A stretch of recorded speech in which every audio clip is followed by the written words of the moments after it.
आज हम गणित की जो पेडोलॉजी पढ़ रहे थे, उसमें एक सामान्य भाषा और एक गणितीय भाषा में क्या परिवर्तन रहते हैं, क्या अंतर रहते हैं, उसको हम एक समस्यात्मक या जटिलता के रूप में हम जानेंगे। पहले तो मैं आपको बताना चाहूँगा कि पेडोलॉजी की हमारी ये करीब तीसरी क्लास चल रही है, जिसमें गणित की भाषा दी गई है। गणित की भाषा जो है वह सामान्य स्तर पर हम अगर बात करें तो एक व्यक्ति से दूसरे व्यक्ति में जो आपसी विचार विमर्श या वाद विवाद या तर्क वितर्क चलते रहते हैं, उसको हम बातचीत के तरीके से जो परिभाषित करते हैं उनको भाषा कहते हैं। भाषा को सामान्य तौर से हम जानेंगे तो भाषा को हम लिपि के द्वारा जानेंगे या संकेत के माध्यम से जानेंगे। सबसे पहले अगर बच्चा ये रहता है, ये अगर बच्चा दिया हुआ है तो सबसे पहले जो बच्चा अगर बचपन में क्रंदन भाषा को कहा गया है, इसका तात्पर्य यह है कि एक बालक अगर जर्मन भाषा को सबसे पहले अगर जानना चाहता है तो वह क्रंदन के द्वारा या बलबुला, है ना, बच्चा रोकर प्रयोग करता है। चलो पवार आवाज करना मत, कोई भी नहीं है, चल रहे। सबसे पहले बच्चे रोकर अपनी बात कहता है या फिर क्रंदन के द्वारा ये भाषा रहती है। अब इसको 4 भागों में बांटा गया है, जिसमें भाषा कौशल के अंदर महत्व दिए गए हैं। इसमें भाषा कौशल को हम बाद में जानेंगे अच्छे से। सबसे पहले हम गणित की बात करें तो गणित की जैसे मान लो सामान्य भाषा जिस प्रकार से कही जाती है, उसी प्रकार से जो भाषा रहती है उसको हम गणित की भाषा को सबसे पहले बच्चा अगर व्यवहारिक रूप में अगर जानेगा तो वह किसी भी गणनाओं को या गणितीय भाषाओं को अगर समझाना चाहता है तो उसको वस्तुओं के द्वारा या चिन्हों के द्वारा बता सकता है। जैसे कि मान लीजिए यहाँ पर 3 रिंग दिए हुए, अब इसको अगर वह वस्तुओं के बारे में अगर जान लेता है और जानने के बाद में उसको गिनती के द्वारा बताया जा सकता है तो उसको हम भाषा के रूप में एक बार में कह सकते हैं। इसके अलावा इनको बताने के बाद में ये अगर जान लेता है तो इनको वस्तुओं को हटाकर यहाँ पर चिन्हों की बात की जाती है। जैसे मान लो ये 1, 2, ये 3, ये चिन्ह रहते हैं। अब ये जो चिन्ह रहते हैं, इन चिन्हों को हम गिनती के रूप में अगर भाषा के बात में जैसे कोई यहाँ पर 1 को हम हिंदी में 1 लिखेंगे, 2 को 2 लिखेंगे, 3 को 3 लिखेंगे। इस तरीके से जो ये हमने हिंदी में लिखा हुआ है, ठीक है, तो ये मतलब एक वर्ड है जिसको हम भाषा के रूप में बता सकते हैं। अब अगर हम अगली बात इसमें जाने कि जैसे कि भाषा रहती है, अब अगर मान लो थोड़ी देर के लिए एक जो शिक्षक रहता है बच्चों को कहता है, बोल कुछ बताता है, तो भी भाषा का एक रूप है। और वह किस विषय में कौन सी भाषा का अंतर्गत होता है। जैसे कि मान लो भाषा को हम सबसे पहले इस प्रकार से जान सकते हैं। जैसे गणित की भाषा की बात चल रही है यहाँ पर, तो बहुत सारी फिल्मों के गाने रहते हैं कि 1, 2, 3, 4 या फिर बहुत सारे ऐसे गाने रहते हैं जो आपने सुने हैं हिंदी का रंग बना रहते हैं, या फिर बहुत सारे कहावत रहते हैं कि 9, 2, 11 होना, मुहावरे रहते हैं इस प्रकार के, है ना। तो वो हम एक भाषा के रूप में उसका प्रयोग होता है और उसको हम विस्तार से जानेंगे। यहाँ पर गणित और भाषा का मिलाप किया हुआ है कि भाषा जो रहती है उसमें गणित का क्या योगदान रहता है, गणित में भाषा का क्या योगदान रहता है। तो सबसे पहले हम यहाँ पर जानेंगे कि ये जो गणित की जो भाषा का प्रथम चरण दिया है, तो ये चिन्हों और नियमों की बात के लिए और जो चिन्ह रहते हैं, जैसे कि मतलब एक बिंदु के बारे में बता दिया है तो इसको हम चिन्ह कहेंगे। और जिसका नियम रहते हैं जो योग को हम इस प्रकार से परिभाषित करते हैं। और 2 + 2 4 होता है। अब अगर मान लो मैं बोलूँ कि योग है यहाँ पर और योग को मैं यहाँ इससे प्रदर्शित करूँ तो यहाँ पर ये जो गुणा का निशान दिख रहा है तो यहाँ पर गुणा आ जाएगा, ठीक है। तो इसका ये सही होगा, यहाँ पर ये गलत हो जाएगा। इस प्रकार से नियम रहते हैं और चिन्ह भी रहते हैं। अब हम सामान्य गणित की बात करें तो सामान्य भाषा किस प्रकार से जैसे रहती है, जैसे हम अगर हिंदी भाषा की बात करें तो हिंदी भाषा जो रहती है वो लिपि देवनागरी रहती है। देवनागरी जैसे कि देवनागरी लिपि में परिभाषित किया जाता है, जिसको इस प्रकार से इसको हिंदी में परिभाषित किया हुआ है। अब यहाँ गणितीय की बात की हुई है तो गणितीय में अगर मान लो दार्शनिक प्रणाली हमने पढ़ी है एक चैप्टर में, तो दार्शनिक प्रणाली 1 से लेके 10 तक की बताई गई है। अब उसको अगर हिंदी में इस प्रकार से लिखते हैं, उसको हिंदी में इस प्रकार से लिखते हैं, फिर इसको इसलिए लिखते हैं, या फिर इसको इस तरीके से लिखते हैं, या फिर 6 को इस तरीके से लिखते हैं, 8 को इस तरीके से लिखते हैं। ठीक है, इस प्रकार से बताया जाता है। उसको हम हिंदी की देवनागरी लिपि के अंतर्गत बता सकते हैं। परंतु यह गणितीय की बात करिए तो गणितीय भाषा को हम इस प्रकार से लिख सकते हैं कि 1 ऐसे लिखते हैं, 2 ऐसे लिखते हैं, 3 ऐसे लिखते हैं, 4 ऐसे करते करते लिख सकते हैं। उसको हम गणितीय बता सकते हैं। अब जैसे मान लो सीखने की बात की है, ठीक है, तो सीखने सिखाने की बात जो यहाँ पर बता रहा है, ठीक है, सीखने सिखाने की बात बता रहा है। जैसे कि हम अगर बाल विकास में कुछ सिद्धांत पढ़ेगा, उन सिद्धांतों में बताया हुआ है कि अगर अधिगम हो रहा है, बच्चा अगर सीख रहा है तो वह स्वत सीख रहा है। स्वत कैसे सीख रहा है? अगर वो अभ्यास बार बार कर रहा है, प्रथम चरण में त्रुटि हो रही है, द्वितीय चरण में त्रुटि हो रही है, इस प्रकार से अगर त्रुटि बार बार हो रही है तो वह सीखने और सिखाने के साथ में, अगर वो सीख रहा है और सीख रहा है और सीखने के बाद में सिखा भी रहा है किसी को, तो उसके अंतर्गत रहती है गतिविधियाँ भी बहुत सारी रहती है। अभी अपन गतिविधि आगमन विधि के आधार पर करना, या निगमन विधि के आधार पर करना, या होरिस्टिक विधि के आधार पर बहुत सारी विधियाँ ऐसी रहती है जो हम आगे पढ़ेंगे। मैं आपको विस्तार से बता दूंगा उस चैप्टर में अलग में। अब यहाँ पर जटिलता बताइए कि जैसे कि पीछे बोला कि कोई ऐसी 2 संख्या की बात जैसे मान लो यहाँ लिखा है कोई ऐसी 2 संख्याएं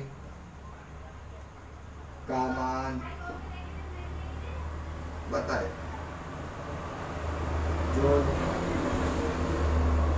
24, इस प्रकार से प्रश्न देते हैं।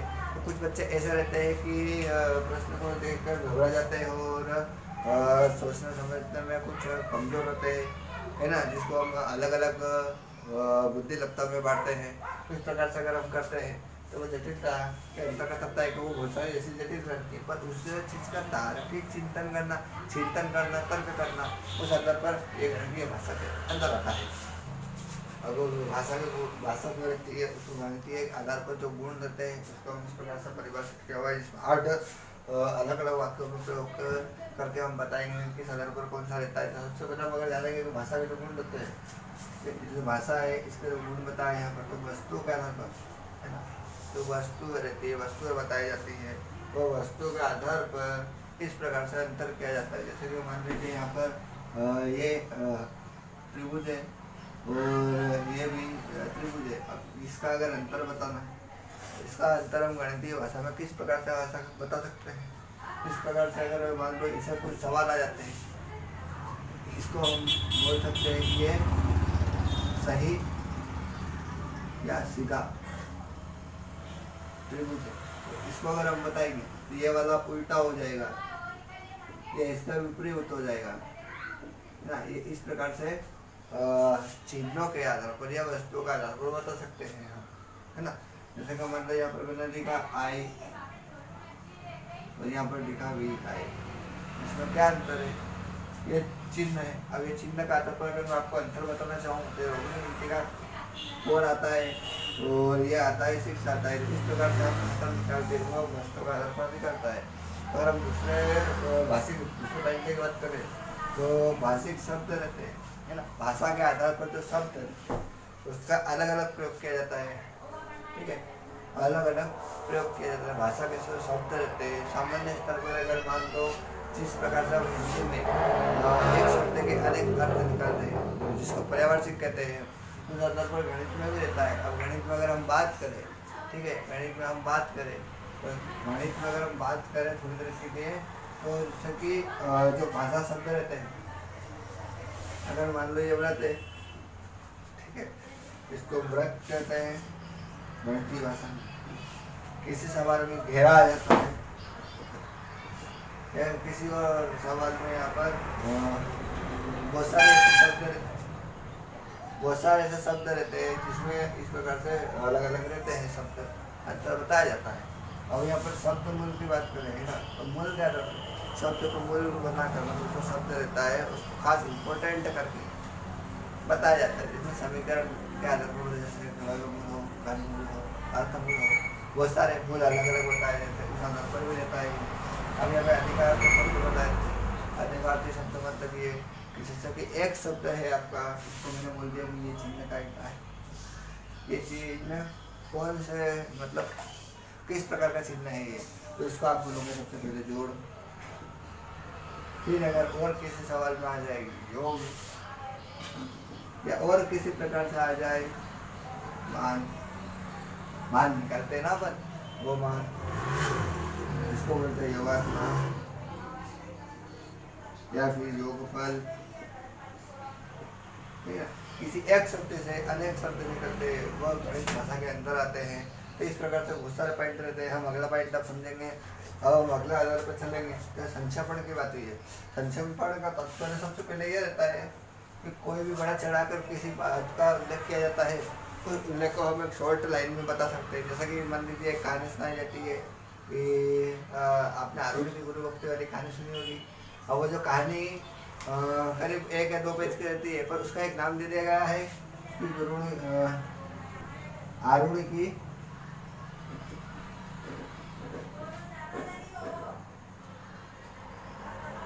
ये गुरु भक्ति।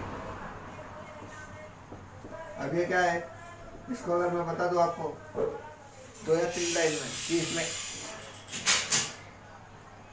इसमें ऐसा ऐसा हुआ था, ये हुआ था, यहाँ पर ये हुआ था, इतना हुआ था, ऐसा हुआ था, ये हुआ था। तो इस प्रकार से जो संक्षेपण किया जाता है, मतलब तो शॉर्ट तरीके से बताया जाता है, उसको संक्षेपण में कहेंगे। अब संक्षेपण में गणितीय भाषा का कैसा प्रयोग रहता है, तो अगर मान लीजिए जैसे कि बोल दिया है कि एक स्कूल है, एक स्कूल में 50 बच्चे हैं, अब इन बच्चों को अलग अलग भागों में बांट दिया जाए, है ना, ओबीसी एसटी एससी वगैरह वगैरह जो भी कैटेगरी रहती है, और उस आधार पर इनको कौन सी कैटेगरी में रखेंगे, फिर उसको बाल विकास के आधार पर, मतलब जिस तरीके से बड़ा चढ़ा कर बताया जाता है, और उसको हम सिर्फ एक इतने समय हल कर दें तो बस संक्षेपण के अंदर आता है। ठीक है, इस प्रकार से संक्षेपण की बात की जाती है। अब बहुधा नियम की बात होती है ना। अब बहुधा नियम की बात होती है तो बहुधा नियम ऐसा नियम रहते हैं जिसमें कि बहुधा नियम की बात करते हैं। बहुधा नियम ऐसा रहता है कि यहाँ पर बहुत सारी बातें लिखी हुई है। अब इनको हमको सिर्फ इतना पता है, जैसे यहाँ पर योग बता दिया है, और यहाँ पर मान बता दिया है, और यहाँ पर योगात्मक बता दिया है। अब इनको क्या है, बस 3 तरीके सवाल बताए हुए हैं।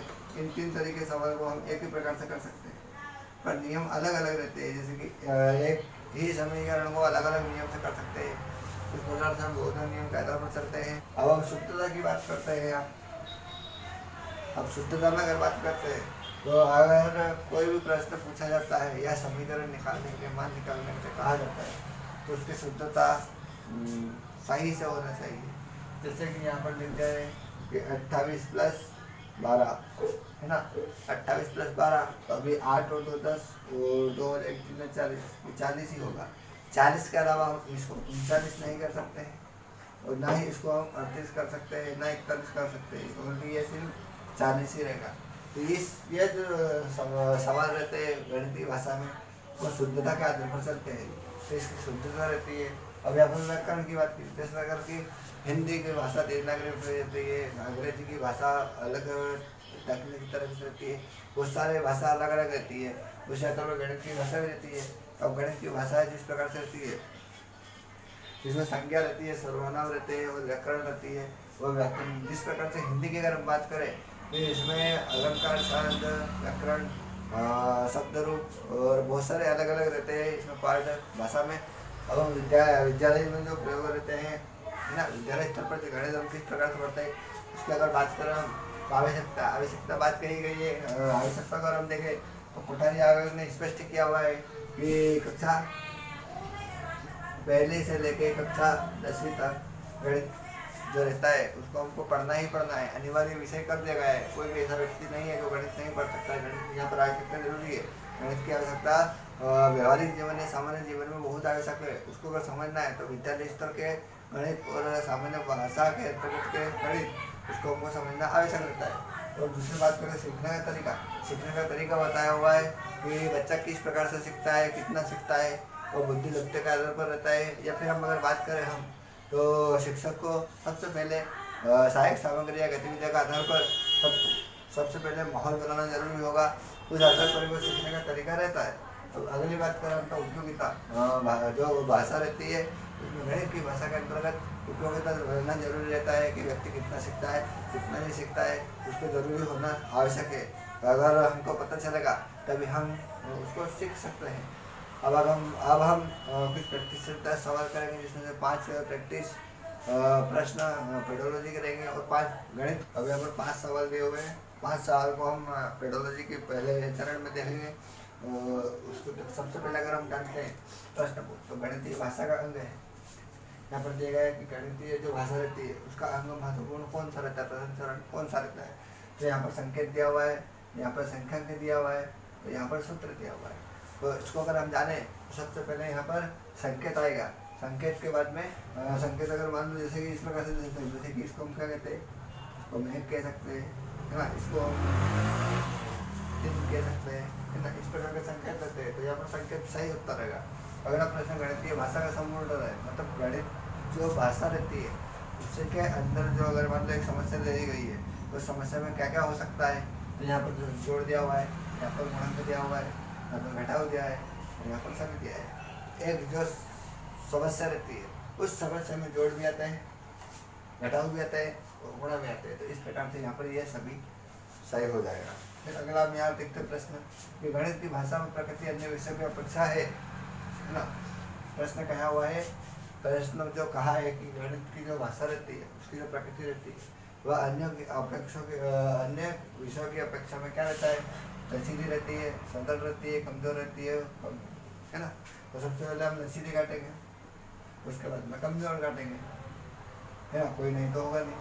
यहाँ पर सरल बताया, सरल मतलब एक सशक्त बताया, है ना, यथार्थ के आधार पर कि इस प्रकार का अगर सवाल का हल निकालेंगे हम तो वह सही रहेगा, है ना। ये गलत नहीं कर सकता, मैं इसको सही नहीं कर सकता, इस प्रकार से सही जाएगा। अभी हमने बताया कि गणित विषय की सक्रिय है, सक्रिय है, गणना किस आधार पर होती है, तो यह किस आधार पर होती है, मानसिक आधार पर, शारीरिक आधार पर, दोनों या फिर कोई नहीं।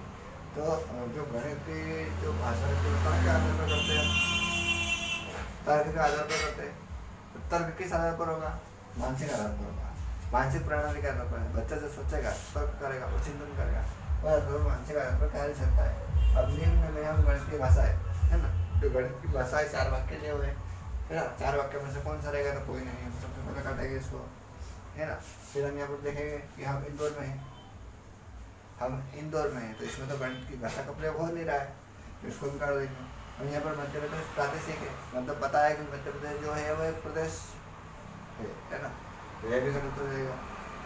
ऐसे सा बताया कि भोपाल 25 किलोमीटर दूर है ना। भोपाल 25 किलोमीटर दूर है, कितने किलोमीटर दूर है, 25 किलोमीटर, मतलब एक गणितीय भाषा के रूप में बात हो रही है ना। तो ये वाला सही हो जाएगा।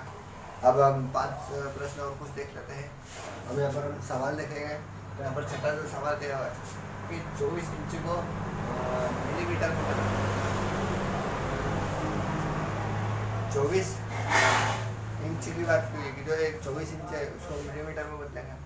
तब मिलीमीटर का जो एक रहता है मान वो जानेंगे। जो 1 इंच रहता है उसका मिलीमीटर 24.25.4 रहता है, ठीक है। तो ये आपको याद रखना पड़ेगा, 25.4 रहता है। तो आप फिर डायरेक्ट निकाल सकते हैं, 24 में 25 का गुणा करेंगे हम, यहाँ पर आ जाएगा 609.6। तो ये वाला सवाल हमारा सही चला जाएगा। अब 7वें की बात करते हैं हम कि आम का जो भार है ना, वजन की बात हुई कि आम का जो भार है वो 2 किलो 600 ग्राम, ठीक। यहाँ पर 2 किलो 600 ग्राम है ना। अब यहाँ पर दिया है कि सेब का जो भार है वो 450 ग्राम है, 1 किलो 450 ग्राम है। अब यहाँ पर अंतर पूछा हुआ है तो उसको हम घटा देंगे, है ना। अंतर पूछा है तो अंतर में हम हमेशा घटाते हैं, तो अंतर जो घटाने के बाद मेरे आएगा कि 1 किलो 150 ग्राम आ जाएगा। अब हम 8वां सवाल करेंगे, जिसमें दिया कि 2:58 है ना। 2:58 से 4 घंटे 59 के पहले का समय क्या था। अब यहाँ पर 4 ऑप्शन दिया है कि पूर्वाह्न 9:59, पूर्वाह्न 10:01 और अपराह्न 9:59। तो अगर समय से संबंधित अगर आपके पास में कोई भी सवाल का प्रश्न अगर पूछा जाए तो आप ऐसा घड़ी बना के कर सकते हैं, क्योंकि तो इसमें बहुत कम समय लगता है और बहुत अच्छे तरीके से समझ में आ जाता है। जैसे सबसे पहले अगर यहाँ पर बताया कि 2:58, यहाँ पर हम बजा रहे हैं कि 2:58 है ना, 2 बज रही है, और सॉरी मैंने बड़ा कट्टा बनाना था मुझे, तो बड़ा कट्टा यहाँ पर हो गया और छोटा कट्टा यहाँ पर हो गया। इस प्रकार से हमने बताया है। 2:58 की बात हो रही है हमने वाले। अब 4 घंटे पहले अगर जाते हैं है ना, तो 4 घंटे अगर पहले जाएंगे तो करीब 2:58 की बात हुई है। तो यहाँ पर करेक्ट 3 ही बज रही है, सिर्फ 2 मिनट का है। हम 3 कैलकुलेशन करते हैं तो 3, 2, 1 है ना, तो कितने 4 घंटे की बात हो रही है। यहाँ से 1, 2, 3, 4 ठीक, यहाँ तक की बात हो रही है। 11 पे आ रहा है, तो अब 11 के बाद में यहाँ पर 7 मिनट की बात है। तो 11 और 10 के बीच में 1 घंटे का करीब रहता है। यहाँ पर 10:01 पर डायरेक्ट हम पहुँच सकते हैं। तो यहाँ पर हम क्या करेंगे, यहाँ पर एक यहाँ पर रहेगा और एक यहाँ पर रहेगा। इस तरीके से अगर हम निकालेंगे तो 10:01 पर यहाँ पे ये वाला सही हो जाएगा। कुछ नहीं करना है यहाँ पर, आपको सिर्फ पीछे का समय निकालना था। तो आप पहले बताते, तो यहाँ से अगर आप गिनोगे तो यहाँ पर पहुँचेगा 11 पर है ना, तो 11 बजे का बताएगा। अब 11 के बाद में यहाँ 59 मिनट की बात चल रही है, तो 59 मिनट की बात चल रही है, तो ये 59 मिनट डायरेक्ट यहाँ पर खत्म होगी। 10:01 यहाँ पर सही सवाल हो जाएगा। इस प्रकार से अब यहाँ पर जो यहाँ पर 9वां प्रश्न जो लिया हुआ है, उस 9वें प्रश्न में हमने पर पैटर्न के आधार पर एक प्रश्न उठाया जिसमें अगला पद बताना है।